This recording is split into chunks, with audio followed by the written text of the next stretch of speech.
കൈതപ്പുറത്ത് ഒരു സംഭവം ഉണ്ടായി. അതെ, കണ്ണൂർ. അതായത് ഒരാളെ വെടിവെച്ച് കൊന്നു എന്നുള്ളതാണ്. നമ്മൾ ഈ അക്രമത്തിന്റെ വാർത്തകൾ അതെ. അതിലിപ്പോ കൂടുതൽ വിവരങ്ങൾ വരുന്നത് കൊല്ലപ്പെട്ടയാളുടെ ഒരു പരാതി പോലീസിലേക്ക് പോയിരുന്നു. നേരത്തെ തന്നെ ഭീഷണിയുണ്ട് എന്ന്. രാധാകൃഷ്ണനാണ് കൊല്ലപ്പെട്ടത്. പോലീസ് മൈൻഡ് ചെയ്തില്ലേ എന്നുള്ളത് നമുക്ക് നമ്മുടെ റിപ്പോർട്ടറോട് ചോദിക്കാം. കൊല്ലപ്പെട്ടയാളുടെ പേര് രാധാകൃഷ്ണൻ എന്നാണ്. അത് കൊന്നത് സന്തോഷാണ് പ്രതി.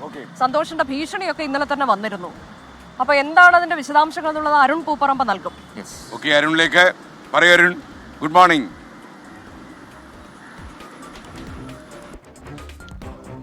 Good morning. ഇതൊരു ആസൂത്രിതമായ കൊലപാതകമാണ് എന്ന കാര്യത്തിൽ പോലീസ് ഇന്നലെ പ്രാഥമികമായ അന്വേഷണത്തിൽ തന്നെ ഒരു വ്യക്തത വരുത്തിയിരുന്നു. കാരണം ആ കൊലപാതകത്തിന് മുന്നേ ഒരു ഫേസ്ബുക്ക് പോസ്റ്റ് ഈ സന്തോഷ് പങ്കുവച്ചിരുന്നു. കൊല നടത്തുന്നു, ഇങ്ങനെ ഒരു ആക്രമണം നടത്തുന്നുവെന്ന സൂചന നൽകുന്ന ഫേസ്ബുക്ക് പോസ്റ്റാണ്.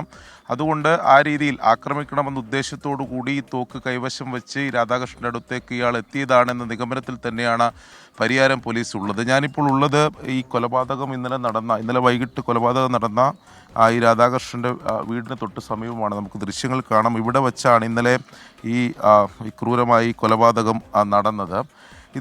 ഇതെന്താണ് ഈ കൊലപാതകത്തിന് പിന്നിലേക്കുള്ള കാരണം എന്നത് സംബന്ധിച്ച് പോലീസ് അതിൽ വിശദമായ അന്വേഷണം നടത്തുന്നുണ്ട്. വ്യക്തിവിരോധം തന്നെയാണ്, വ്യക്തിവൈരാഗ്യമാണ് കൊലപാതകത്തിലേക്ക് നയിച്ചത് എന്ന് പോലീസ് പറയുന്നുണ്ട്. നേരത്തെ ഈ വീടിൻ്റെ നിർമ്മാണ കരാറുമായി ബന്ധപ്പെട്ട ഒക്കെ ഇവർ തമ്മിൽ, ഈ രാധാകൃഷ്ണനും സന്തോഷും തമ്മിൽ ചില തർക്കങ്ങൾ ഉണ്ടായിരുന്നു. ആദ്യം സന്തോഷിനെയായിരുന്നു ഇതിൻ്റെ കരാർ ഏൽപ്പിച്ചത്. ആ കരാറുമായി ബന്ധപ്പെട്ടൊക്കെ ചില തർക്കങ്ങൾ ഉണ്ടായിരുന്നു. അതിനുശേഷവും ഇവർ തമ്മിൽ ഈ ഫോണിലൂടെയും നേരിട്ടുമല്ലാതെ തർക്കങ്ങൾ ഉണ്ടായിരുന്നു എന്നത് പോലീസ് പറയുന്നുണ്ട്. പക്ഷെ അതുമാത്രം ഈ ഒരു മോട്ടീവായി പോലീസ് കാണുന്നില്ല. അതിനാണ് ഈ സന്തോഷിനെ പോലീസ് വിശദമായി ചോദ്യം ചെയ്യുന്നത്. മറ്റെന്തെങ്കിലും കാരണം ഇതിന് പിന്നിലുണ്ടോ എന്നറിയുന്നതിന് വേണ്ടിയിട്ടുള്ള അന്വേഷണമാണ് പോലീസ് നടത്തുന്നത്.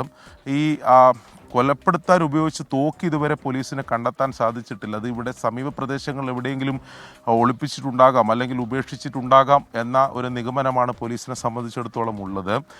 ഇപ്പോൾ സന്തോഷിനെ തന്നെ ചോദ്യം ചെയ്തത് ഈ തോക്ക് ആദ്യം കണ്ടെത്തുക എന്ന അത് ഈ അന്വേഷണത്തെ സംബന്ധിച്ച് വളരെ പ്രധാനപ്പെട്ടതാണ്. അതുകൊണ്ട് അത്തരം തെരച്ചിലും അതിൻ്റെ പരിശോധനയായിരിക്കും ഇന്ന് ആദ്യഘട്ടത്തിൽ പോലീസിൻ്റെ ഭാഗത്തുണ്ടാവുക എന്നതാണ് നമ്മൾ മനസ്സിലാക്കുന്നത്. നേരത്തെ സൂചിപ്പിച്ചതുപോലെ തന്നെ 2 മാസം മുമ്പാണ് നേരത്തെ പരാതി നൽകിയിരുന്നു. പക്ഷേ പോലീസ് അത് കാര്യമായിട്ട് എടുത്തില്ല എന്നുണ്ടോ?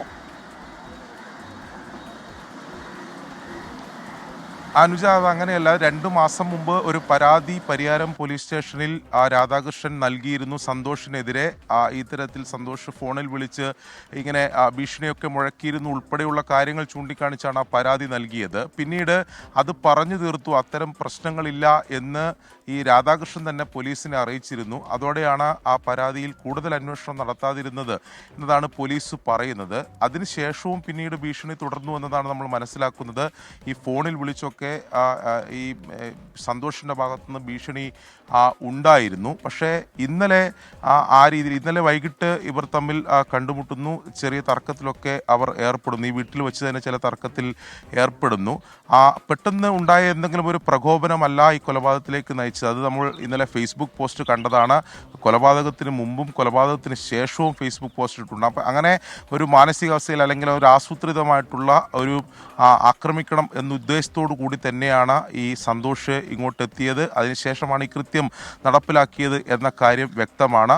അതിൽ നേരത്തെ സൂചിപ്പിച്ചതുപോലെ തന്നെ നേരത്തെ ഉണ്ടായ ഈ നിർമ്മാണ കരാറുമായി ബന്ധപ്പെട്ട തർക്കം മാത്രമായിരിക്കില്ല, കൂടുതൽ ഈ മോട്ടീവ് ഉണ്ടാകാൻ, ഈ കൊലപാതകത്തിൻ്റെ പ്രേരണ കൂടുതൽ കാര്യങ്ങൾ ഉണ്ടാകാനുള്ള സാധ്യതയുണ്ട് എന്ന് തന്നെയാണ് പോലീസ് പറയുന്നത്. എന്തായാലും പ്രാഥമിക അന്വേഷണത്തിന് ശേഷം വ്യക്തി വൈരാഗ്യമാണ് ഈ കൊലപാതകത്തിന് പിന്നിൽ എന്നതാണ് പോലീസ് വ്യക്തമാക്കുന്നത്.